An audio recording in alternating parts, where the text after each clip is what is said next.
ایران کا عرش ڈرون سے اسرائیل پر پہلا حملہ۔ اسرائیل دفاعی نظام ایران کے عرش ڈرونز کو روکنے میں ناکام۔ ایرانی سرکاری میڈیا کے مطابق ایران نے اسرائیلی شہر ایلات کو عرش ڈرون سے کامیابی سے نشانہ بنایا۔ اس سے پہلے آپریشن وعدہ صادق 3 میں ایران نے اسرائیل پر میزائل سے ڈرون سے حملہ کیا۔ ترجمان پاسداران انقلاب کے مطابق وعدہ صادق 3 کے دوسرے مرحلے کے تحت اسرائیل پر میزائل اور ڈرونز داغے۔ حملہ اسرائیل کے تازہ فضائی حملوں کے جواب میں کیا گیا ہے۔ اسرائیل پر حملہ ایران کے دفاع اور قومی سلامتی کے تحت کیا گیا۔ ایران نے اسرائیل پر 100 سے زائد میزائل داغ دیے۔ اسرائیلی میڈیا کے مطابق ایران کے میزائل شمالی اسرائیل اور حیفا شہر میں گرے۔ ایرانی میزائل حملوں میں 6 اسرائیلی ہلاک، 500 زخمی ہوئے۔ شمالی اسرائیل میں ایرانی میزائل گرنے سے متعدد عمارتوں کو نقصان۔ اردن نے فضائی حدود غیر معینہ مدت کے لیے بند کر دی۔ اردنی وزارت خارجہ کے مطابق اسرائیل اور ایران کے درمیان حملوں کے باعث اردن نے فضائی حدود بند کی۔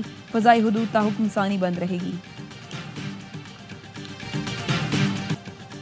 اسرائیلی فوج نے ایران کے توانائی انفراسٹرکچر پر حملے شروع کر دیے۔ دنیا کے سب سے بڑے قدرتی گیس فیلڈ پر حملہ، کئی آئل فیڈرز اور ریفائنریز پر حملے۔ وہ شہر میں جنوبی پارس گیس فیلڈ پر بمباری کے بعد آگ لگ گئی۔ تہران کے قریب شہران آئل ڈپو پر اسرائیلی حملے کے بعد لگنے والی آگ پر قابو پا لیا گیا۔ ایرانی حکام نے تیل تنصیبات کو نشانہ بنانے کو سنگین جنگی مرحلہ قرار دے دیا۔ توانائی انفراسٹرکچر پر حملے جاری رہے تو یہ تنازع کا نیا اور خطرناک موڑ ہوگا۔ تیل تنصیبات پر حملے کا بھرپور جواب دیا جائے گا۔ ایران کا انتقامی حملوں میں اسرائیلی توانائی تنصیبات کو نشانہ بنانے کا اندیہ۔ ایرانی حکام کا کہنا ہے حملے جاری رہے تو تہران اسرائیلی معاشی اہداف کو نشانہ بنا سکتا ہے۔ ایران کے صوبہ مشرقی آذربائیجان میں 30 فوجی اہلکار شہید، 55 ایرانی شہری زخمی ہوئے۔ اسرائیلی فوج نے صوبے کے 19 مقامات کو نشانہ بنایا۔ رہائشی علاقوں اور فوجی تنصیبات پر اسرائیلی حملوں میں 80 افراد جان سے گئے۔ اسرائیلی فوج کا ایران کے جنوبی شہر بندر عباس پر حملہ۔ ایئر ڈیفنس سسٹم اسرائیلی ٹیکنالوجیز کو روکنے میں مصروف رہا۔ تہران، کرمانشاہ اور مغربی آذربائیجان میں حملے ناکام بنا دیے۔ ایران نے مزید 2 جنرلز کی شہادت کی تصدیق کر دی۔ ایران کا 1 گھنٹے میں 10 اسرائیلی طیارے اور ڈرون مار گرانے کا دعویٰ۔ اسرائیل کے لیے جاسوسی کے الزام میں 5 افراد گرفتار۔ اسرائیلی ڈرونز ایران اسمگل کرنے والی گاڑی بھی قبضے میں لے لی۔ اسرائیل نے یمن پر بھی فضائی حملے شروع کر دیے۔ اسرائیلی فوج کے مطابق اسرائیلی حملوں کا مقصد حوثی رہنما کو نشانہ بنانا ہے۔ یمن میں ہدف Houthi chief of staff Abdulkarim al Ghamari تھے۔ ایران کو شدید جھٹکا ابھی آنا باقی ہے۔ اسرائیلی وزیر اعظم کی دھمکی۔ نیتن یاہو کہتے ہیں آنے والے دن ایران کے لیے زیادہ برے ہوں گے۔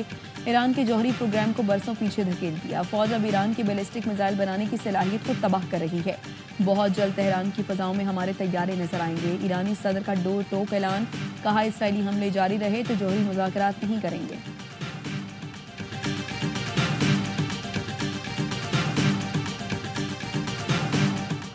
ایران نے NPT سے الگ ہونے کی دھمکی دے دی۔ اقوام متحدہ میں ایران کے مستقل مندوب نے سلامتی کونسل میں خط جمع کرا دیا۔ ایرانی مندوب سعید ایراوانی کا کہنا تھا برطانیہ، فرانس اور جرمنی نے پابندیاں لگانے کی کوشش کی تو اقدام کریں گے۔ امریکہ اور ایران کے آج ہونے والے جوہری مذاکرات منسوخ۔ امریکی مذاکرات کار کا کہنا ہے امید ہے ایران جلد مذاکرات کی میز پر آئے گا۔ ایران سے بات چیت کے لیے پرعزم ہے، جلد مذاکرات کی امید ہے۔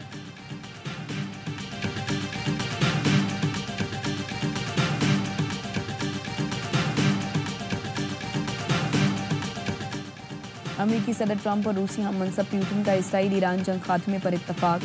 صدر ٹرمپ کہتے ہیں صدر پیوٹن نے سالگرہ کی مبارکباد دی اور ایران کے معاملے پر تفصیلی گفتگو کی۔ چاہتے ہیں ایران اسرائیل جنگ فوری ختم ہو۔ اس سے پہلے سوشل میڈیا پر بیان میں صدر ٹرمپ نے کہا محسوس کرتا ہوں اسرائیل ایران جنگ ختم ہونی چاہیے۔ سعودی ولی عہد محمد بن سلمان اور ایرانی صدر میں ٹیلی فونک رابطہ۔ ایرانی صدر نے کہا خطے میں امن اور استحکام کے لیے کوشاں رہے ہیں۔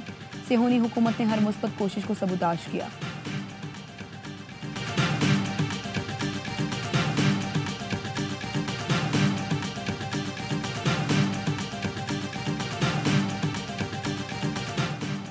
پاکستان ایران کے ساتھ کھڑا ہے۔ وزیر اعظم شہباز شریف کا ایرانی صدر مسعود پزشکیان سے رابطہ۔ ایران پر اسرائیلی حملوں کی شدید مذمت، جانی نقصان پر اظہار افسوس۔ وزیر اعظم نے اسرائیلی اشتعال انگیزی کو علاقائی عالمی امن کے لیے سنگین خطرہ قرار دیا۔ ایرانی صدر نے حمایت پر پاکستان کا شکریہ ادا کیا۔ وزیر اعظم شہباز شریف اور ترک صدر طیب اردوان میں بھی رابطہ۔ ایران اسرائیل جنگ پر تشویش کا اظہار۔ طیب اردوان نے کہا فلسطین میں مظالم پر خاموشی نے اسرائیلی اقدامات کو تقویت دی۔